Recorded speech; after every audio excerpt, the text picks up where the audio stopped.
So hello MNS aspirants, welcome back to my YouTube channel. आज हम करने वाले हैं हमारा complete syllabus mock test number 1। हम इसमें पूरा सिलेबस जितना आपका टॉपिक एग्जाम में आएगा, जितना आपके सीबीटी में आएगा एमएनएस के, उस सब के मतलब मैंने सारा उसका जो सिलेबस है कंपाइल करके आपका मॉक टेस्ट तैयार करा है। एंड अगर आप ये मेरी मॉक टेस्ट सीरीज पूरी एंड तक देखोगे, जितने भी मैं 6-7 मॉक करवाऊंगी, तो आई एम 100% श्योर कि आप जब अपना रियल सीबीटी देने जाओगे, जब आप क्वेश्चंस देखोगे, तो आपको बिल्कुल भी ऐसा नहीं लगेगा कि मैं ये फर्स्ट टाइम क्वेश्चन देख रहा हूँ। आपको ऐसे ही मिलते जुलते क्वेश्चंस वहां पे मिलेंगे। ठीक है, तो चलो स्टार्ट करते हैं। ये हमारा पूरा कंप्लीट सिलेबस पे बेस्ड है, लेटेस्ट एग्जाम पैटर्न पे, जितना मैंने कवर कराया आप लोगों को। हम एक बार एग्जाम पैटर्न समझ लेते हैं। जो आपका टॉपिक एग्जाम होता है उसमें 40 क्वेश्चन आते हैं, जिसमें आपका जनरल इंग्लिश, रीजनिंग और जनरल नॉलेज पूछा जाता है। Each question carry 2 marks. 40 question है, हर एक क्वेश्चन आपका 2 मार्क्स का होगा, तो टोटल आपका 80 मार्क्स का आपका सीबीटी होता है। अब इसमें नेगेटिव मार्किंग होती है 0.5 मार्क्स की, एंड टाइम लिमिट होती है आपकी 30 मिनट की। 30 मिनट में आपको 40 क्वेश्चन करने होते हैं, हर क्वेश्चन 2 मार्क का होता है। टोटल आपका 80 मार्क्स का सीबीटी होता है, और नेगेटिव मार्किंग होती है 0.5 मार्क्स की। अगर किसी ने अभी तक सिलेबस कंप्लीट नहीं कराया, कोई टॉपिक छूट गया है, किसी को कोई भी लेक्चर पढ़ना है, तो वो मेरी प्लेलिस्ट से जाके पढ़ सकता है। वहाँ पे फ्री यूट्यूब लेक्चर जो हमने पूरी सीरीज चलाई थी वो अवेलेबल है। ठीक है, टॉकिंग एग्जाम की फुल फॉर्म है test of general intelligence and general English. आप लोगों को पता होनी चाहिए। सीबीटी मोड में आपका पेपर होता है। And don't attempt question blindly. एकदम आंख बंद करके 40 के 40 क्वेश्चन अटेम्प्ट नहीं करते। अगर कोई क्वेश्चन नहीं आता तो स्किप कर दो। नेगेटिव मार्किंग है 0.5 मार्क्स की। अगर तुम सोचो मैं सारे क्वेश्चन कर जाती हूँ, मेरा हो जाएगा, नहीं। जो क्वेश्चन आ रहा है, चाहे 40 में से आपको 25 करेक्ट आ रहे हैं तो 25 करके आना, 30 करेक्ट आते हैं तो 30 करके आना, 20 आते हैं तो 20 ही करके आना। नेगेटिव मार्किंग है, ब्लाइंडली अटेम्प्ट करने की कोई नीड नहीं है। ठीक है, अब आज एक बार मैं आपको पूरा बता देती हूँ स्केड्यूल। मॉक टेस्ट आज हम जो पहला लगाएंगे वो 16 अगस्त को लगाएंगे यूट्यूब पे। फिर टेस्ट 2 हमारा 17 अगस्त को लगाएंगे यूट्यूब पे। एंड टेस्ट 3 तुम्हारा टेलीग्राम पे मिलेगा मेरा। टेलीग्राम जिसने ज्वाइन नहीं करा वो जाके ज्वाइन कर लो, वहाँ पे तुम्हें मेरी पीडीएफ मिल जाएगी। ठीक है, तो मैं जो टेस्ट मॉक टेस्ट नंबर 3 है वो 17 अगस्त को अपने टेलीग्राम पे अपलोड कर दूंगी पीडीएफ की फॉर्म में, तुम वहाँ से प्रैक्टिस कर सकते हो। टेस्ट 4 तुम्हें 18 अगस्त को मिलेगा जो यूट्यूब पे। टेस्ट 5 सेम पीडीएफ मिल जाएगी। एंड टेस्ट 6 19 अगस्त को यूट्यूब पे। एंड टेस्ट 7 तुम्हारा 19 अगस्त को तुम्हें टेलीग्राम पे पीडीएफ मिल जाएगी।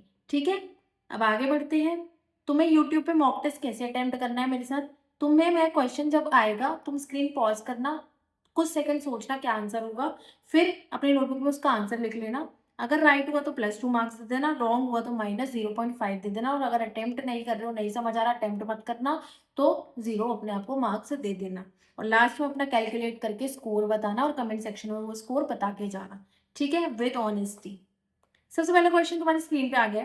Poynting to a photo a girl says he is the son of my daughter, grandfather only son. उसने बोला, फोटो की तरफ एक गर्ल ने पॉइंट आउट किया और बोला कि ये मेरे ग्रैंडफादर का सिर्फ एक लौता बेटा है।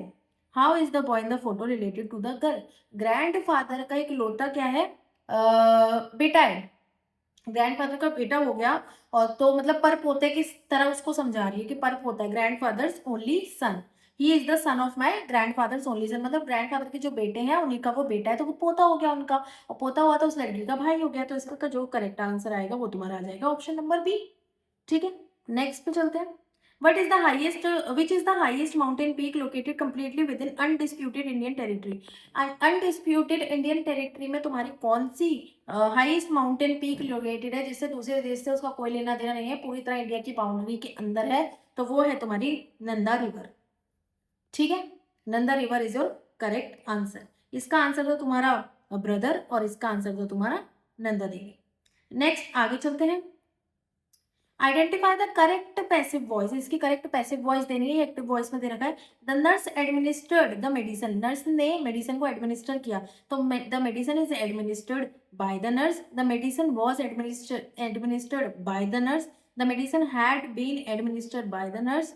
The medicine was being administered by the nurse. तो इसका जो करेक्ट पैसिव वॉइस में होगा वही होगा, the medicine was administered by the nurse. ठीक है, नेक्स्ट आगे बढ़ते हैं। Who is serving as the supreme commander of Indian armed forces, हम सबको पता है वो है हमारी प्रेसिडेंट ऑफ इंडिया। नेक्स्ट पे चलते हैं। Finding the missing number in the series, missing number तुम्हें निकालना है, रीजनिंग का क्वेश्चन है। 5, 10, 20, 40 पैटर्न पता करो। 5 का डबल हो रहा है 10, 10 का डबल 20, 20 का डबल 40, तो 40 का डबल 80, तो आंसर आया तुम्हारा बी। ऐसे तुम्हें क्वेश्चन अटेम्प्ट करने अपने टाइम लिमिट देखते देखते। Which organ in the human body is responsible for secreting insulin, insulin तुम्हारा कहाँ पाया जाता है, तो इंसुलिन तुम्हारा सिक्रीट होता है, जो सिक्रीट करता है अपने पास रखता है वो इंसुलिन पेनक्रियाज रखता है। और इंसुलिन बनता कहाँ पे है वो तुम मुझे कमेंट सेक्शन में बता के जाओगे, ठीक है, पेनक्रियाज। नेक्स्ट पे चलते हैं। Who assumed charge as the chief of army staff, COAS, COAS हमारे करंट कौन है, तो करंट है हमारे जनरल धीरज सेठ।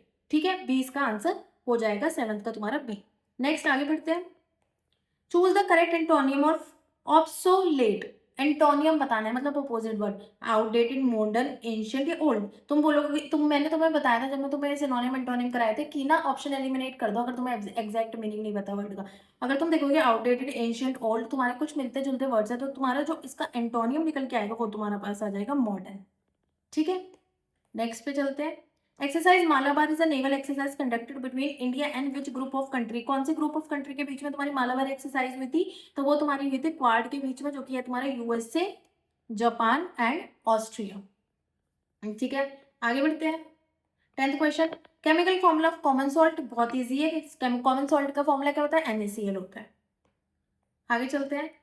Complete the code. If cat is coded as 3120, अगर हमने कैट को 3120 दिया है तो हम डॉग को क्या देंगे, बताओ। अगर हमने कैट को 3120 दिया है तो हम डॉग को क्या देंगे, तो हमें नंबर से देखना है यहाँ पे। अगर हमने कैट को दिया सपोज तुम्हारा 3 मार्क, ए को दिया 1 और टी को दिया हमने 20, मैंने तुम्हें ABCD याद करनी सिखाई थी, उनके आगे नंबर लिखना सिखाया था ना, उस वाले पैटर्न से तुम इसको फॉलो करोगे। अगर कैट को 3 नंबर, ए को 1 नंबर, टी को 20 नंबर, तो डी को तुम्हारा 4 नंबर हो जाएगा, तो 4 से स्टार्ट हो जाएगा। तो अगर तुम इसको सॉल्व करोगे पूरी तरह, जो मैंने तुम्हें ट्रिक्स बताई थी उसके हिसाब से जो तुम्हारा आंसर निकल के आएगा वो आएगा 11th का तुम्हारा आंसर। 11th का तुम्हारा आंसर आ जाएगा बी निकल के। ठीक है, 4147 आ जाएगा तुम्हारे पास, 11th का आंसर बी निकल के। नेक्स्ट आगे बढ़ते हैं। The famous sun temple at the Konark black pagoda is located in which state, कौन सी स्टेट में है तुम्हारा कोणार्क ब्लैक पगोडा टेम्पल, तो तुम्हें इसका आंसर मैंने बताया था, इसका जो आंसर हो जाएगा वो आ जाएगा तुम्हारे पास उड़ीसा। आगे चलते हैं। Which vitamin deficiency causes the disease scurvy, scurvy कौन सी उससे होती है विटामिन की डिफिशियंसी से, तो वो होती है हमारी विटामिन सी की डिफिशियंसी से। नेक्स्ट आगे बढ़ते हैं। 14th question. Fill in the blank with the correct preposition. She is confident dash her success, तो इसके साथ तुम्हें करेक्ट प्रेपोजिशन फिल करनी है, तो उसका आएगा she is confident of her success. ठीक है, 14th का तुम्हारे पास आंसर आ जाएगा बी। आगे चलते हैं। Who was awarded at the Nobel Peace Prize for working against nuclear weapon? Nuclear weapon में किसको नोबेल प्राइज दिया गया था, नोबेल पीस प्राइज दिया गया था जिन्होंने न्यूक्लियर वेपन के अगेंस्ट काम किया था, तो उसका आंसर तुम्हारे पास आ जाएगा Nihon Hidankyo. Which gas is most abundant in earth atmosphere, earth के एटमोस्फेयर में सबसे अबंडेंट गैस कौन सी होती है, तो होती है तुम्हारी नाइट्रोजन। इंडियन नेवी डे कब सेलिब्रेट किया जाता है, इंडियन का नेवी डे, तो वो तुम्हारा सेलिब्रेट किया जाता है 4 दिसंबर को। Spot the error, neither of the two candidate have cleared the test, तुम्हें एरर स्पॉट करना है, तो इसका आंसर क्या होगा 18th का। तुम देखोगे हैव क्लियर्ड द टेस्ट नहीं होगा, neither of the two candidates have cleared the test, pass पर बात हो रही है तो इससे लगाएंगे, तो यहाँ से तुम्हारा जो एरर निकल के आएगा वो आ जाएगा तुम्हारा सी, 18th का हो जाएगा सी। नेक्स्ट आगे चलते हैं। नेक्स्ट हमारा आ जाता है 19th क्वेश्चन, जो कहते हैं what is the capital city in currency of Japan, तो जापान की कैपिटल कौन सी है, तुम्हारी टोक्यो है और करेंसी है तुम्हारी येन। ठीक है, next Keibul Lamjao the world's only floating national park, ये तो बहुत बार डिस्कस किया है नोट्स में भी, वैसे भी फ्लोटिंग नेशनल पार्क कौन सा है तुम्हारा, मणिपुर में सिचुएटेड है। वर्ल्ड्स ओनली, सिर्फ पूरे हमारे पूरे वर्ल्ड का सिर्फ एक फ्लोटिंग पार्क है वो, और जो मणिपुर में सिचुएटेड है। ठीक है, आगे चलते हैं। 21st क्वेश्चन, अगर 8 + 3 तुम्हारा 111 दे रहा है तो और 5 + 2 तुम्हारा 73 दे रहा है, तो तुम्हारा 6 + 4 क्या देगा? अगर तुम्हारा 8 + 3 इन्होंने बोला 113 दे रहा है, मतलब 8, 9, 10, 11, अगर तुम कैलकुलेशन बिठाओगे ना अपने दिमाग में, मतलब अगर 8 + 3 को ये लोग 11 लिख रहे हैं और लास्ट वाले इसको 3 लिख दिया इन्होंने, मैं अगर ऐसे कैलकुलेशन बताऊँ 8 + 3 11 एंड 8 में से 8 और ये लास्ट वाला 3 लिख दिया, ऐसे इन्होंने 5 + 2 किया तो वो 7 आ गया और 3, देन 6 + 4, मतलब 6 + 4 करूँगी तो वो 10 आ जाएगा, और 10 और उसके साथ अगर मैं इसका माइनस करूँगी 6 + 4 तो क्या आ जाएगा? 2 आ जाएगा, तो ये आ जाएगा तुम्हारा। ऐसे करके तुम इसे सॉल्व करोगे, ठीक है। इसका भी तुम ऐसे ही सॉल्व कर सकते हो। उन्होंने यहाँ पे एडिशन ना करके सब्ट्रैक्शन करी, जैसे 8 + 3 करा तो वो 11 आ गया तुम्हारे पास, और 8 में से 3 किया, वैसे तो 4 आना चाहिए पर यहाँ पे 3 लिख रखा है, तो उस हिसाब से अगर हम थोड़ा कैलकुलेट बिठा सकते हैं, और 7 और इसमें 5 में से 2 माइनस करोगे तो 3 आ जाएगा, ऐसे 6 + 4 करोगे 10 और इसमें से 2 माइनस इसमें से माइनस करोगे तो 2, तो तुम्हारा 102 करेक्ट आंसर आ जाएगा। नेक्स्ट चलते हैं। Who was the founder of the Maurya empire in the ancient India? कौन थे? चंद्रगुप्त मौर्य, ठीक है। चंद्रगुप्त मौर्य तुम्हारे मौर्य डायनेस्टी के फाउंडर थे। नेक्स्ट आगे चलते हैं। Which blood group is known as the universal donor? भाई ये तो बहुत ही ईजी है, तो हमें पता ही होगा। तुम्हारा जो यूनिवर्सल ब्लड डोनर है वो तुम्हारा कौन सा है? O negative. Identify the correct meaning of the idiom to spill the beans, spill the beans to reveal a secret. Who is the minister of defence in the government of India? कौन है हमारे अभी? Rajnath Singh. According to the census 2011, which state has the highest literacy rate? सबसे पढ़े लिखे लोग तुम्हें कहाँ मिलेंगे? केरला में मिलेंगे। Sattriya is the classical dance form originating from which state? कौन सी स्टेट से निकल के आती है? असम से निकल के आती है। Which element in is essential for the synthesis of the thyroid hormone in the human body? कौन सा एलिमेंट एसेंशियल है अगर थायराइड हार्मोन हमें बनवाना है हमारी बॉडी में? तो कौन सा एलिमेंट चाहिए होता है? तो वो तुम्हारा चाहिए होता है आयोडीन। आयोडीन के बिना तुम्हारे थायराइड हार्मोन नहीं बनेगा। Arrange in the dictionary. अब देखो इसको कैसे सॉल्व करोगे, तो नर्स है, नंबर है, नोवल है और नॉर्मल है। अब तुम्हें इसको कैसे पहले तुम स्टार्टिंग की लेटर देखो, एन सेम है, एन सेम है, एन सेम है, एन सेम है, इससे तो मैं नहीं कर पाऊंगी। यू सेम है, यू सेम है, ओ सेम है और ओ सेम है, मतलब ये दोनों अलग अलग हो गए, इससे भी मैं जज नहीं कर पाऊंगी। अगर मैं एबीसीडी के हिसाब से देखूँ तो मेरा कौन सा लेटर पहले आ जाएगा? अगर मैं एबीसीडी के हिसाब से देखूंगी तो मेरा ओ पहले आएगा। ओ पहले आएगा मतलब या तो 3 वाला पहले आएगा या 4 वाला पहले आएगा, मतलब ऑप्शन या तो ए होगा या बी होगा, है ना। अब आगे चलो, V या फिर R पहले आता है, R पहले आता है तो मेरा 4 वाला ऑप्शन पहले आ जाएगा, तो मेरा आंसर जो आएगा वो A आ जाएगा। ऐसे करके तुम अल्फाबेट के थ्रू इसको क्या करोगे? प्लेस करोगे। Who became the first Indian female athlete to win 2 medals in a single edition of the Olympics? Olympic के दिन सिंगल डे में, सिंगल एडिशन में उन्हें 2 मेडल मिले थे। कौन सी वो फर्स्ट इंडियन फीमेल एथलीट थी? तो वो तुम्हारी थी Manu Bhaker. The SI unit of electric current, electric current की तुम्हारी एसआई यूनिट कौन सी होती है? वो तुम्हारी होती है ampere. Who held the charge as the third chief of defence staff CDS of India? तो वो है तुम्हारे जनरल एनएस राजा सुब्रमण्य। ये भी मैंने बहुत बार डिस्कस कर लिया, अभी इससे पहले करंट जीके की क्लास ली थी, उसमें भी डिस्कस करा था ये वाला क्वेश्चन, ठीक है। Identify the grammatically correct sentence. Grammatically correct sentence तुम्हें बताना है। She is senior than me, she is senior to me, she is more senior than me, she is senior from me. तुम्हारा करेक्ट जो होगा grammatically correct होगा B, क्योंकि मैंने तुम्हें आई ओ आर के साथ बताया था, बहुत बारी पढ़ा दिया। आई ओ आर के साथ तुम हमेशा टू का यूज करते हो। Where are the headquarter of the World Health Organization? वो तुम्हारे जिनेवा स्विट्जरलैंड में लोकेटेड है। इंडियन एयरफोर्स डे कब मनाया जाता है? इंडिया का एयरफोर्स डे तो वो तुम्हारा 8 अक्टूबर को मनाया जाता है। INS Vikrant is India's first indigenous aircraft carrier, था first indigenous aircraft carrier. Next चलते हैं।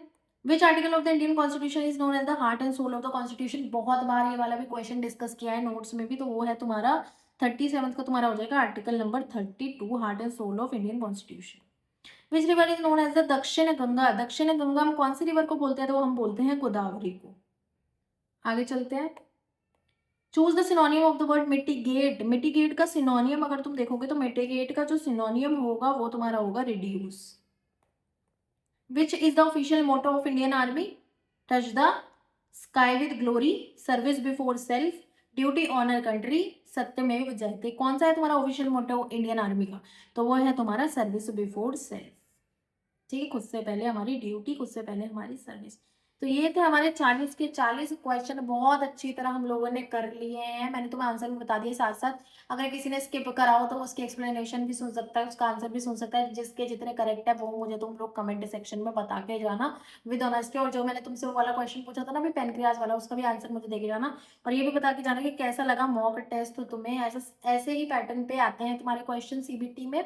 और भी हम मॉडिफाई करेंगे, थोड़े टफ लेवल के क्वेश्चन भी डालूंगी मैं, जो आगे आगे मॉक टेस्ट करेंगे। और तुम अपना स्कोर विद ऑनेस्टी मुझे बता के जाना। एंड तुम्हें मैं कल फिर मिलते हैं नेक्स्ट मॉक टेस्ट के साथ। और मुझे रिव्यू भी देके जाना तुम्हें मॉक टेस्ट कैसा लगा। और अपने मार्क्स भी ऑनेस्टी के साथ बता के जाना, ताकि मुझे पता चले। और जिन बच्चों ने मेरे साथ कंटिन्यूस क्लास करी होगी ना 15-20 दिन जो हम लोग लगे हुए थे, आई एम श्योर उससे एक एक क्वेश्चन बन रहा होगा, क्योंकि मैंने हर क्वेश्चन अपने नोट्स में डिस्कस कर रखा है। हर क्वेश्चन मतलब तुम्हें ना ऐसे मिलते जुलते क्वेश्चन हमें सीबीटी में देखने को मिलेंगे। सेम नहीं कह सकती मैं कि सेम आ जाएंगे, बट ऐसे ही क्वेश्चन आएंगे। ठीक है, और हम 7 मॉक टेस्ट में इतने क्वेश्चन को प्रैक्टिस कर लेंगे तो कि कुछ तो उसमें से आएगा तुम्हारे पेपर में। ठीक है, तो thank you for watching this session.